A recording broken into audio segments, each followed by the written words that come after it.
episode of the Sean Farrell podcast. I am Sean Farrell. God is great all the time. All the time, God is great. Jesus Christ died and he rose again. Let's go ahead and get into it. Okay, so there was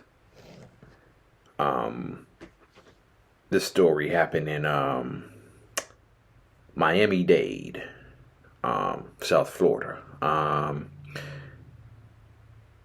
Doral police officer found dead in apparent suicide in southwest Miami-Dade, sources say. Deputies responded to the home in the area of southwest of 157th Avenue, 160th Street, shortly after 6:20 a.m. for a report of an unresponsive male, Miami-Dade sheriff's officials said. Okay, so, a death investigation involving Doral police officer was underway in southwest Miami-Dade on Wednesday. This story was published on the 5th of August, okay? So,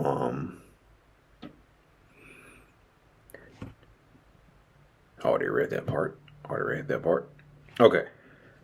So the Department Homicide Bureau took over the investigation, but there was no foul play suspected, officials said. Doral police later identified the officer as Erwin Fernandez in an Instagram post. Records show that he was a school resource officer at downtown Doral Charter Elementary. We are deeply grateful for the outpouring of support, kindness, and prayers from our community, neighboring agencies, and all those who have reached out during this difficult time, the post read. We respectfully ask that you continue to keep Officer Fernandez's family, loved ones, and our Doral police family in your thoughts and prayers, and kindly honor their privacy as they grieve.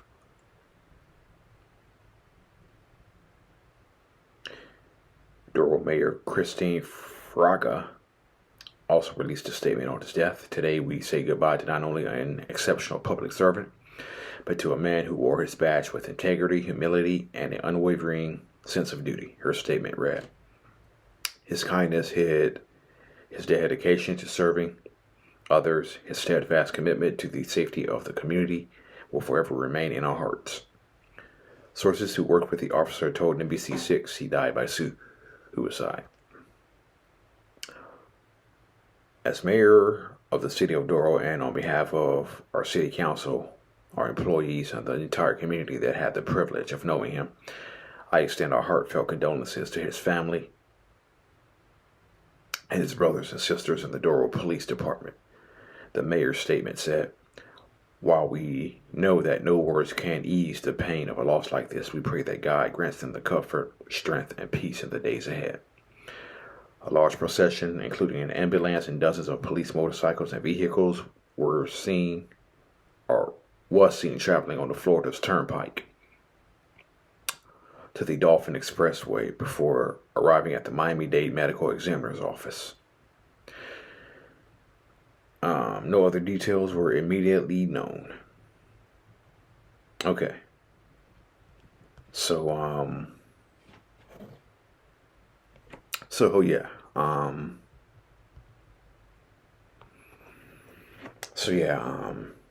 where do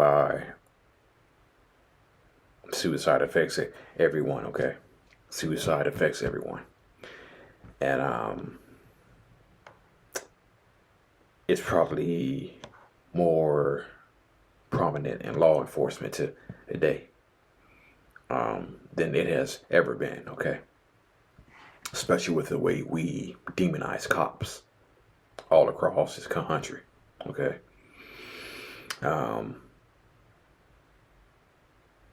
Cops have it rough, okay? Cops have it rough. They put their lives on the line every single day, especially in the city of Memphis, Tennessee, okay?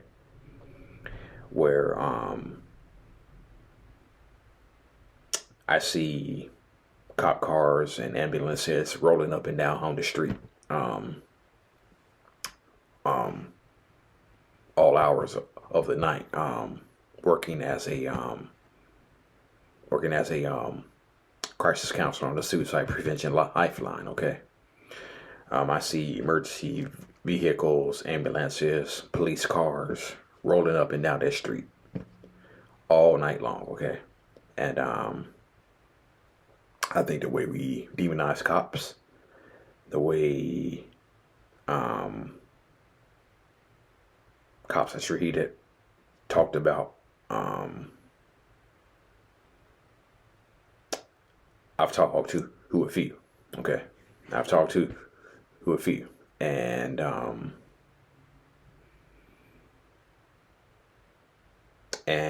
I talked to this one cop, and she said that she was having mental health, some issues with mental health before she became a cop. Okay, but after she became a cop, the mental health issues became a lot more pronounced. Okay, and so she told me she struggled with that. Um,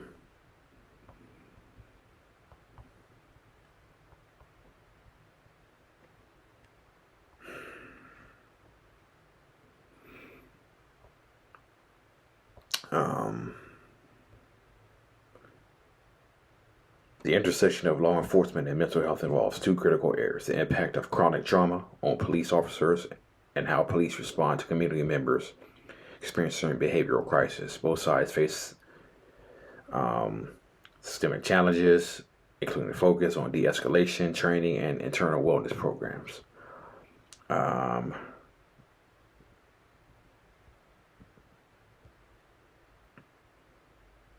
yeah, so hold on. No, not that. Not that.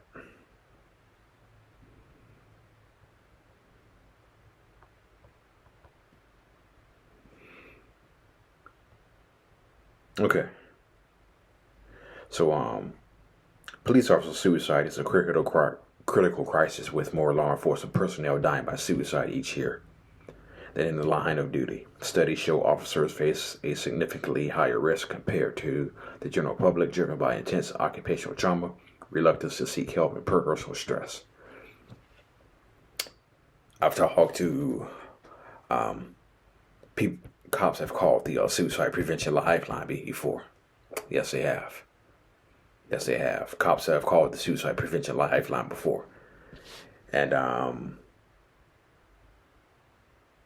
yeah, cops have called the suicide prevention lifeline. We've had nurses call the suicide prevention lifeline. Doctors call the suicide prevention lifeline because nurses see stuff all the time. If you know what I'm saying. You know what I'm saying. Nurses see stuff all the time, okay? And cops, they see stuff and they hear stuff all the time, okay? And the effect that can have on doctors, nurses, ambulance workers, firefighters, cops, okay? Some of the risk factors: cumulative trauma. Officers encounter hundreds of traumatic events over a career, leading to high rates of post-traumatic stress disorder and depression. Stigma and culture.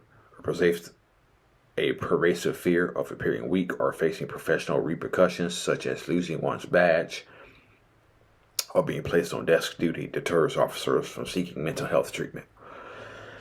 Work-life strain. Chronic shift work, sleep deprivation, exhaustion from understaffing, and relationship friction heavily strain personal stability. Means lethality. Access and familiarity with firearms dramatically increase the fatality rate of impulsive crisis moments. Okay.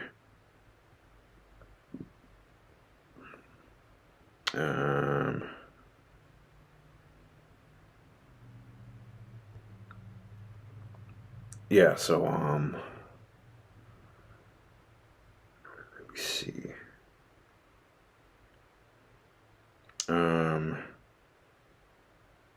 13 out of every 100,000 people die by suicide in the general population. That number increases to 17 out of 100,000 for police officers.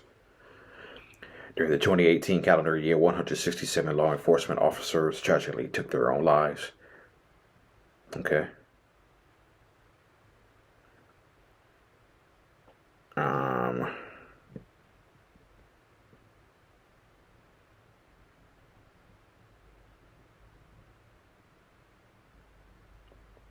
Let me see.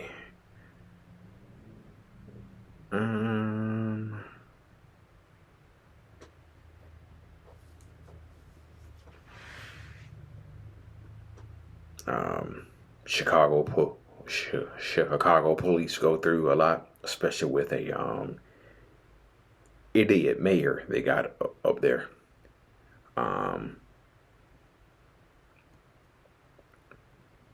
Poor mental health and substance use amongst officers. Police officers are some of the first on the scene of some of the most dangerous and demanding situations imaginable, providing immediate care and support.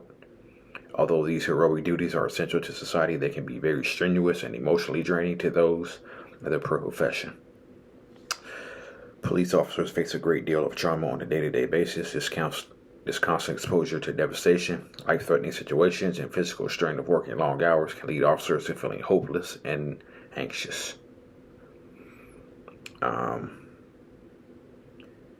The exposure to horrific accidents can lead to multiple mental health issues that often get untreated. For example, the rates for PTSD and depression amongst police officers is 5 times higher. Let me say that again. For example, the rates for PTSD and depression among police officers is 5 times higher than that of the civilian population. Okay.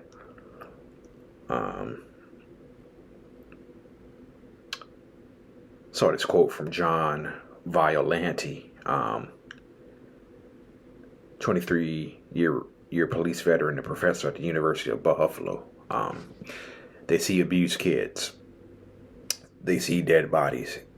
They see horrific traffic accidents. And what that means is that the traumatic events and stressful events kind of build on one another. If you have to put on a bulletproof vest on before you go to work, that's an indication you're already under the possibility of being shot or killed. So all these things weigh heavily on the psyche, and over time, they hurt the officers.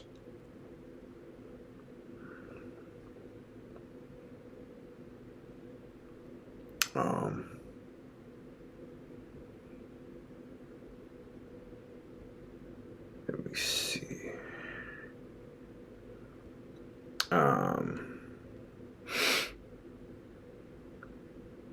Despite the prevalence of mental health issues amongst law enforcement, there's a stigma around getting help. Many officers view asking for help as a sign of weakness if they acknowledge that they have a problem with mental health and something is wrong with them. Additionally, many fear talking about their struggles will result in stigma from other officers' career setbacks and the shame of having their weapons removed.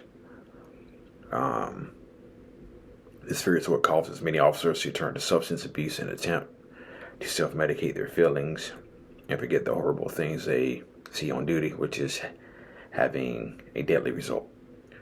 Using alcohol or drugs can lead to downward spiral, which both work, performance, and relationships suffer. This can increase feelings of stress and depression, which in turn leads to further substance abuse, which is also one of the main contributing factors to suicide. 89% of completed suicides in the NYPD over the years, 72% had alcohol in their system at the time of their suicide. In order to reduce law enforcement suicide rates, officers and mental health advocates alike are stressing the importance of overcoming the idea that seeking help is a sign of weakness, and the support in the form of professional counseling, support groups, and chaplains are readily available.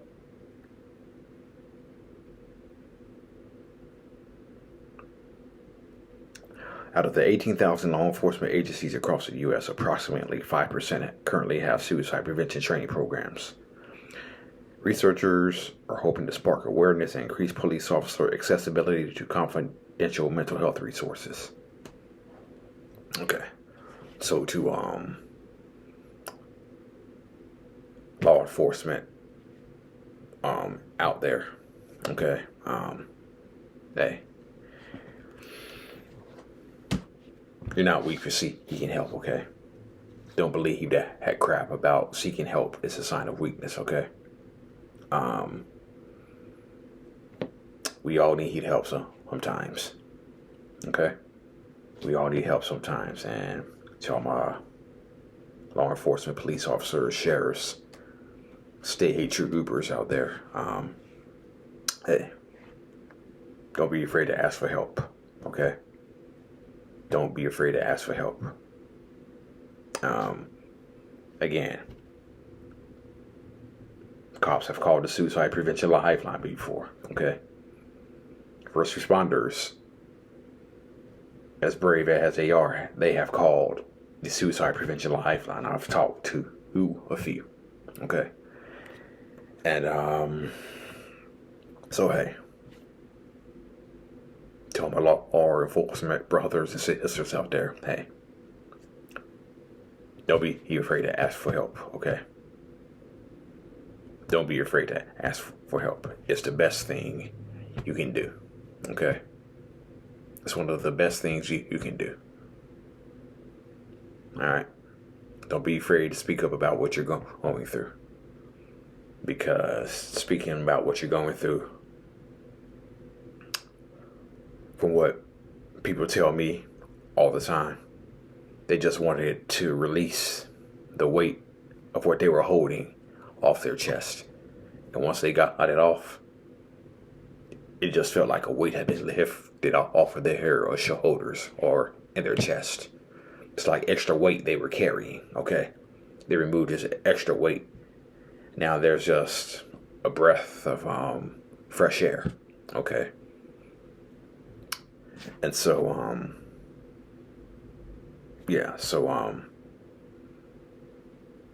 to the law enforcement here in Memphis, Tennessee, Memphis Police, Shelby County Sheriffs, Collierville, Bartlett, Arlington, Millington, okay, South Haven, Olive Branch, okay.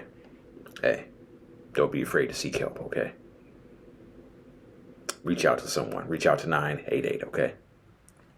Reach out to 988, the crisis text line, the Memphis Crisis Center, okay? So, don't be afraid to ask for help, okay? It's one of the best things you can do. Don't be afraid to ask for help. Cops' lives matter too, okay? You matter. You're loved. You're more than enough. You are not a burden, okay? Don't give up on yourself, okay? You matter. All right? All right. That's it, and that's all for the Sean Farrell podcast. I am out of here. May God bless you all. Peace out.